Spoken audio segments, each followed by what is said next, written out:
Pascal Gétimus, bonsoir. Ravi que vous soyez avec nous ce soir à Dijon pour les 4e rencontres de l'ARP.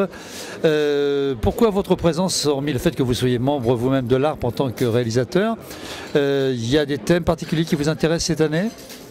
Alors, je fais partie de l'ARP depuis très peu de temps, depuis hier pratiquement, c'est-à-dire il y a 2 mois. J'étais gentiment inscrit et parrainé par Gérard Krawczyk et plein d'autres, Artus de Pinguerne, en tant que producteur, réalisateur et auteur. Donc je cumule les 3 fonctions, mais ma vraie fonction majeure, c'est quand même acteur. Et c'est vrai que le cinéma m'intéresse, la télévision m'intéresse, et les débats qui se tournent autour de ces 2 sujets majeurs m'intéressent, parce qu'aujourd'hui, on est dans une difficulté particulière, à savoir qu'il est plus complexe de faire des films aujourd'hui qu'il y a 30 ans, pour plein de raisons, parce que notamment la technique évolue très très vite. La législation en matière de numérique est très, on va dire, à l'état embryonnaire. Donc il y a une réflexion à faire pour que finalement tout travail mérite salaire. Et c'est vrai que ça nous échappe aujourd'hui de savoir que sur Internet, il y a des copyrights, il y a du piratage.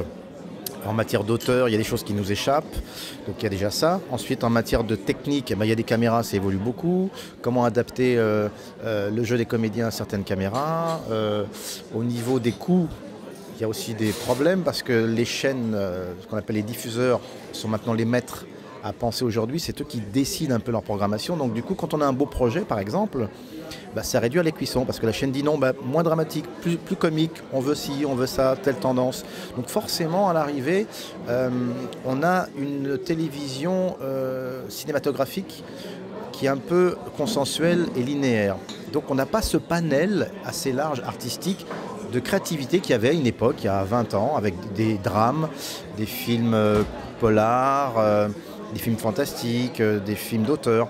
Aujourd'hui, c'est de l'humour, de la comédie et de la comédie. Pourquoi? Parce qu'aujourd'hui, c'est la comédie qui, effectivement, finance un peu le cinéma français, parce que c'est ce qu'il y a de plus médiatisé. Donc on est dans un couloir comme ça, étriqué, avec une bande de personnes qui nous empêchent de travailler et d'évoluer. Donc il y a des réflexions aujourd'hui qui doivent se faire, notamment à l'ARP. Et en parlant de réflexion pour être dans l'actualité, qu'est-ce que vous pensez de la loi Hadopi? La loi Hadopi, c'est une bonne chose. En tout cas, le fait d'en avoir parlé, d'avoir soulevé le problème, d'avoir soulevé les ronces, d'avoir vu tout ce merdier, parce que c'est très complexe. Comme je viens de le dire, il faut légiférer avant de prendre des décisions financières. Donc on réfléchit. Enfin, ils réfléchissent. Moi, je suis un peu un suiveur pour l'instant. J'écoute calmement, j'observe. Et puis, bientôt, j'aurai un mot à dire. J'aurai à donner mon sentiment sur la problématique des droits d'auteur, du numérique, et puis des auteurs, des acteurs.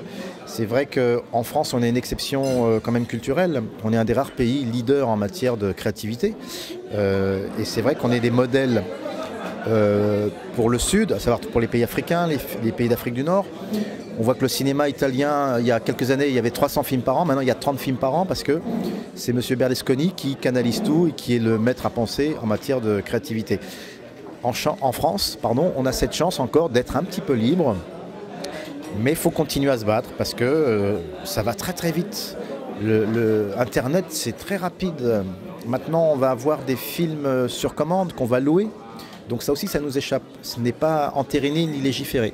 Voilà, donc aujourd'hui, l'ARP a une vraie utilité et une nécessité. Pour terminer, quelques mots sur votre actualité. Moi, j'ai la chance d'être sur scène avec Mathilde Amet dans un spectacle qu'on a coécrit qui s'appelle Plus et Affinité depuis 2 ans, qui cartonne à notre grande surprise.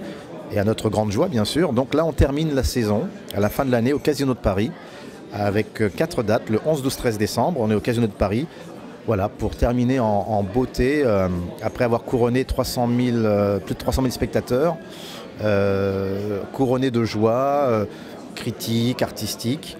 Donc on est content, voilà. Les gens rient beaucoup, il y a beaucoup d'émotions dans ce spectacle. Et donc on va terminer presque les fêtes en beauté, voilà, avec une captation DVD. Et le DVD sortira l'année prochaine avec le titre Plus et Affinité. Merci, ravi de vous accueillir à Dijon. Pourvu que ça dure.